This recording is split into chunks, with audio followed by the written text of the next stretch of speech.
There are mistakes that need no punishment, because they are punishments in themselves, not by fire, nor by external judgment, but by awareness the moment a person looks into the mirror and finds no one left to blame but themselves. In that moment, karma is no longer a mystical concept, but a psychological phenomenon.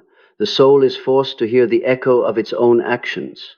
The narcissist lives under the illusion that they can outrun the consequences of emotion, that if they are cold enough, clever enough, convincing enough, they will never have to feel. But the universe has its own memory. Every lie told, every heart broken, every time they used another human being as a mirror for their ego, none of it disappears.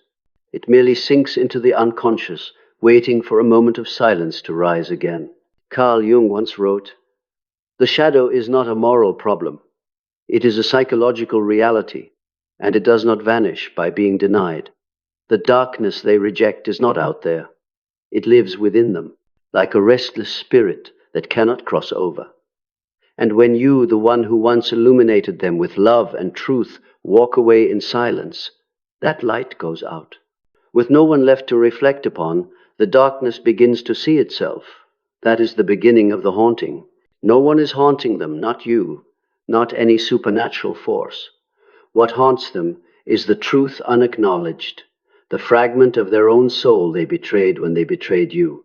It speaks in the language of emptiness, of restless sleep, of memories that refuse to fade. Every time they try to forget you, they fall deeper into the cracks of themselves. And that is what souls built on illusion will never understand. No one escapes what they have sown, not because the universe seeks revenge, but because consciousness always comes to reclaim itself. It is in the moment you fall silent, when you stop reacting, stop fighting, that their karmic cycle begins. For the universe does not avenge, it reflects. And what they now see, in every glance, in every dream, is only themselves naked, lost, and haunted by the very things they have done. Part 1. The Unseen Consequence. When cruelty comes full circle, cruelty is a double-edged sword. When the narcissist uses it to cut others, they carve an invisible wound into their own soul. Every act charged with emotional energy leaves a vibration in the psyche, not in a mystical sense, but through a deeply human mechanism. To hurt another, one must first block the part of oneself that can feel guilt. And in that moment, a fragment of the soul freezes. They don't just wound you, they numb themselves. Each time they manipulate, they add another layer of falsehood to cover their shame. Each time they lie, they must convince themselves it was right. Over time, those layers become a psychological prison. They believe they've escaped, yet they are trapped in the world they've invented. To a narcissist, every conflict must end in victory, not because they crave truth, but because they fear defeat more than anything else. Losing means being weak, and weakness means being contemptible. And being contemptible means having to face the inner shadow. So they choose cruelty, because it shields them for a moment from their deepest fear, the fear of feeling. But cruelty does not dissolve into air. It lingers like a toxic fog in the mind. The more they deny it, the deeper it seeps in. Carl Jung once wrote, "One does not become enlightened by imagining figures of light, but by making the darkness conscious." Yet the narcissist never allows that to happen. They construct a perfect image to conceal their shadow, and to keep the illusion alive, they need a mirror, someone to reflect that perfection back. You were that mirror, the one they used to reassure themselves that they were strong, admirable, in control. They blamed you, belittled you, manipulated you not just to dominate, but to silence the voice inside that whispered the truth. Every time they made you doubt yourself, they were really trying to suffocate their own shame. But suppressed energy never dies. It waits. And when you leave, when your silence falls like the curtain at the end of a play, the repressed voices begin to echo. With no one left to blame, no one left to absorb their emotions, they are left alone with what they have created. That is what many call karma, not divine punishment, but the psyche's feedback loop where darkness returns to be seen. Imagine it as a chemical reaction within the soul. The more they compress the energy, the greater the internal pressure, until without a conduit, it explodes from within. They begin to feel what they once made you feel: emptiness, anxiety, abandonment, invisibility. But unlike you, they lack the capacity to face or heal it. Their only defense is denial, and so the pain cannot transform. It mutates into obsession. That is when the circle closes. Cruelty returns to its source not as vengeance, but as psychological reflection. As they try to outrun the consequence, they only run in circles, always back to the same point: themselves. And at that point, when the mirror shatters, when you no longer play a role in their story, the entire false self begins to collapse. That collapse leads us into part 2, the collapse of control, when the mirror breaks. Part 2, the collapse of control. When the mirror breaks, understand this: the narcissist never truly knows who they are. All they possess is a borrowed self stitched together from others' gazes, compliments, and emotions. As long as you were there, they felt real, because you reflected back to them a comforting image of identity. But when you go silent, when you stop arguing, stop explaining, stop feeling, the wall of reflection disappears. They look around and see only a void, a space without feedback. That is when narcissistic mortification begins, the collapse of an inflated ego once it loses the audience that confirmed its existence. To fill that void, they cling to new illusions, a new partner, a new role, a curated photo of happiness online. But these are only shards of a broken mirror, distorted and cold. The more they grasp, the more they realize nothing can replicate the you effect, that subtle interplay of empathy and boundary, of love and truth. Without you, they have no one to absorb their chaos, no one to perform their familiar power dance with. They are forced to hear the unfiltered sound of their own psyche, and that is what terrifies them most. Ironically, the manipulator becomes the victim of their own emotions. The energies they once projected, guilt, shame, fear of abandonment, resurface as insomnia, anxiety, sudden rage. With no one left to blame, they spiral, frantically searching for a new mirror to rebuild the illusion. But every mirror cracks, because the flaw isn't outside, it's within. The narcissistic ego is hollow, sustained only by attention. From a Jungian perspective, this is the moment the persona dissolves the mask worn to hide the shadow.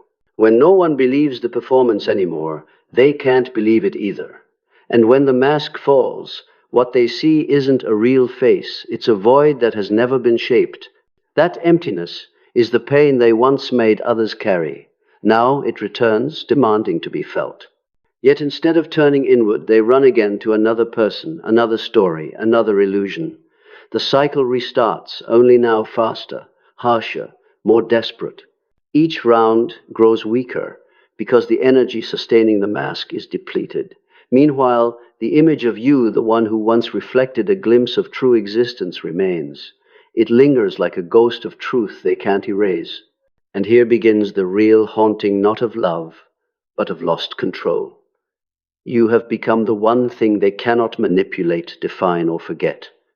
You stand as living proof of their limitation.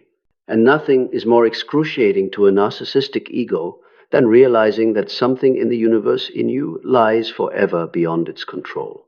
Part 3. The lost fuel. Why they miss the feeling, not you. When the mirror lies shattered, and your silence expands like the calm after a storm, a strange phenomenon begins inside the narcissist's mind. They don't truly miss you. They miss the feeling you gave them, the rare sensation of being temporarily free from their inner emptiness. To them, you were not a person but an emotional power source, a current that kept their false self alive.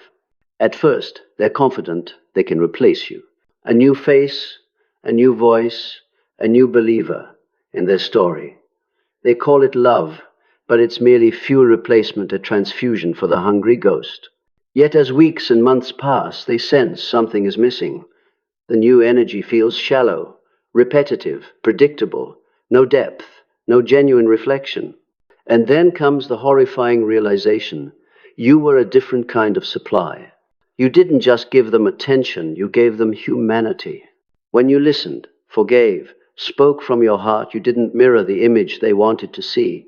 You mirrored the part they refused to face, the vulnerable, frightened, love-starved self beneath the mask. That's what made you addictive. Deep down, though they deny it, they know you were the only one who ever saw them.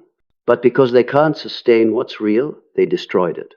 In every narcissistic relationship, there comes an irreversible moment when they begin to fear the one who loves them. They fear the gaze that sees too clearly, the tenderness that threatens their mask. They choose cruelty, because only through cruelty do they feel safe. Yet that act betraying the one person who saw their soul leaves a fracture that can never be mended. Now, they don't remember your face or your voice. They remember the feeling of being seen in your light, a fleeting sense of existence without pretense, a wholeness they could never generate on their own. When that light withdraws, they think they're free, but in truth, they're abandoned to darkness, haunted by the echo of what they can no longer touch. In psychological terms, this is cognitive dissonance at its most refined. Their mind splits in two. One voice says, "That person was weak, I was right to leave," while another whispers, "No one ever made me feel that real." To silence the conflict, they rewrite memory. Fights become laughter, truth becomes romantic tragedy. They idealize you not from love, but from the desperate need to preserve the illusion that they are still in control of their feelings. But they aren't. Every recollection of you summons shame, the memory of your eyes when you saw through them, the silence that replaced their dominance, the moment they felt powerless before the one they thought they had destroyed. Thus, the memory of you becomes a venomous blend of nostalgia and self-loathing. Narcissists live off intensity, not depth. But you made them feel depth, the one thing they swore never to touch. So when you left, they became addicted to the ghost of that sensation, inhaling the memory of an old high. They wander through recollections, editing history, trimming guilt, repainting truth, convincing themselves it was love. Yet love does not haunt, only deprivation does. And in every new relationship, they search for you inside another body, every smile, every glance, compared to the one they lost. No one passes the test, because they aren't searching for a person, they're chasing the wholeness that only your light once gave. But that feeling was never theirs. It belonged to you. The more they fail to find it, the more they remember. The more they remember, the more they resent. The more they resent, the more tightly they are bound to the memory. That loop is their true hell, to live forever inside the echo of what they destroyed. And within that echo, as all illusions decay and emptiness awakens, the very thing they used to survive begins to consume them. Which brings us to the next chapter, the return of the shadow, the inner haunting. Part 4, the return of the shadow, the self-destruction code. When someone lives too long inside a lie, they don't need anyone to punish them, they only need to be left alone. It is in that solitude that the self-destruction mechanism powers on. The narcissist thinks they are moving on, but in truth they are stepping into a loop of their own making. At the deeper level of the psyche, everything they once pushed out, guilt, shame, fear of abandonment, remains intact in the unconscious, and now it begins to find its way back. When you leave, their emotional conduction system loses its primary conduit. A brain that's been conditioned to light up from power and emotional reactions drops into chronic understimulation. Dopamine declines, adrenaline stays high, cortisol spikes, the body enters a state of existential stress. They don't understand why they feel restless, irritable, sleepless, uninterested in everything. On the surface, it looks like depression or a mood disorder. At a deeper layer, it's the physiological consequence of losing real connection. This is what Jung calls shadow compensation. The repressed shadow attempting to return through behavior, dreams, and the body. The narcissist begins to dream more, and those dreams are unpleasant. They are chased, exposed, falling.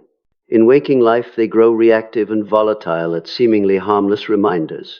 A sentence, a song, a message from someone, anything that evokes the feeling of lost control can trigger an outburst. But here is the point.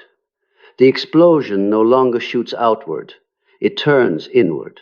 They start sabotaging their own environment. Bad decisions, words they can't take back, distancing themselves from the very people who helped them.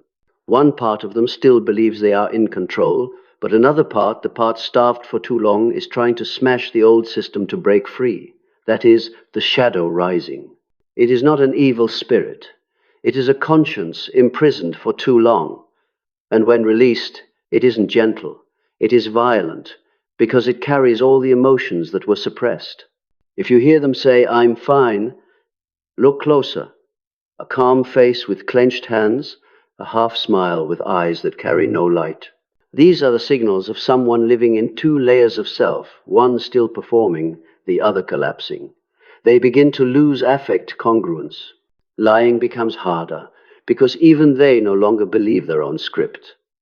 This is when karma stops being a moral concept and becomes a neuropsychic conflict, mind and body no longer speaking the same language. Practically, this is where their life begins to fracture. Lack of focus at work, relationships dissolving, creative energy depleted, sleep that doesn't restore. Night after night, they reach for stimulation to escape alcohol, work, sex, social media, anger, even extreme religiosity. Anything to avoid the one thing they fear most, their own silence. The irony is that, in fleeing, they repeat the very cycle that destroyed everything in the first place. They manipulate the new person, betray, control, and return to isolation. Each rotation costs them another piece of soul, something they cannot name, yet their body feels it. A sudden chest pain with no cause, a fatigue that lingers, a sense of hollowness in the middle of outward success. This is psychic entropy, the soul unraveling from a disconnection with truth. None of this is the universe collecting a debt. It is the psyche's natural law. When a human lives against their nature, the nervous system sits in judgment where God need not. And here's the naked truth they cannot outrun. They are not haunted by you, they are haunted by the part of themselves. They never lived honestly. The price of being without a soul is not punishment. The price is to go on living without ever feeling alive. That is the subtlest sentence in the universe, handed down in silence, unseen by others, but known intimately by them. Part 5, the liberation. When the empath becomes untouchable, when darkness returns to its rightful owner, light is released. What the narcissist calls loss, silence, distance, forgetting is the doorway of your freedom. While they remain trapped in the loop of control and denial, you enter a different process, rebirth through awareness. No longer pulled into the stage play of emotion, you become the witness, calm, lucid, and beyond manipulation. Freedom does not arrive when they disappear. It arrives when you recognize they never had real power. They were strong only while you believed you had to react. When you stop not from exhaustion, but from understanding, the game ends. In that instant, the energy they siphoned returns to its natural flow. You don't need to send anything back. The universe has already balanced itself. What they lost was you. What you reclaimed was yourself. Your healing is not an explosion, but a quiet process, like dawn seeping in after a long night. At first, you still feel empty. You still miss. You're still tugged by memory. Then, layer by layer, things fall away. Fear, emotional dependency, the need to be proven right, the hunger to be seen. You do small things, care for your body, read a page, sit for 5 minutes without sadness. These moments, seemingly ordinary, are the evidence of rebirth. Only a soul that has been shattered truly knows the value of peace. From a Jungian view, this is individuation, the integration of conscious and unconscious, of shadow and light. When you stop trying to expel the dark and instead learn to dialogue with it, it no longer rules you. You notice anger without acting from it. You feel pain without identifying with it. You can see the one who harmed you without needing them to pay. In that moment, you are not merely free, you are untouchable. An empath who has walked through their own hell and returned is not who they were. They no longer seek validation in other people's eyes. They no longer need to be believed, loved, or chosen. They understand that every true connection begins within. They love not to become whole, but because they already are. Their love is no longer a rope, it is a light. Those who can receive it will be illuminated. Those who cannot will step out of its reach on their own. The paradox is this. When you stop trying to prove yourself, the world begins to see you clearly. No longer weak, no longer the wounded one. You become living proof of a truth Jung articulated. I am not what happened to me. I am what I choose to become. While the narcissists remain stuck in their inner repetition, living in memory, denial, and fear, you move the other way, towards stillness, sovereignty, and creation. You no longer react. You originate. You no longer prove. You express. You no longer flee the dark. You walk with it like an old companion. As you do, the universe changes its posture toward you. Opportunities arise. New souls enter, not to fill a void, but to journey with you. True liberation is not forgetting. It is remembering everything and no longer hurting. It is not forgiving because they deserve it, but because you refuse to imprison yourself in the past.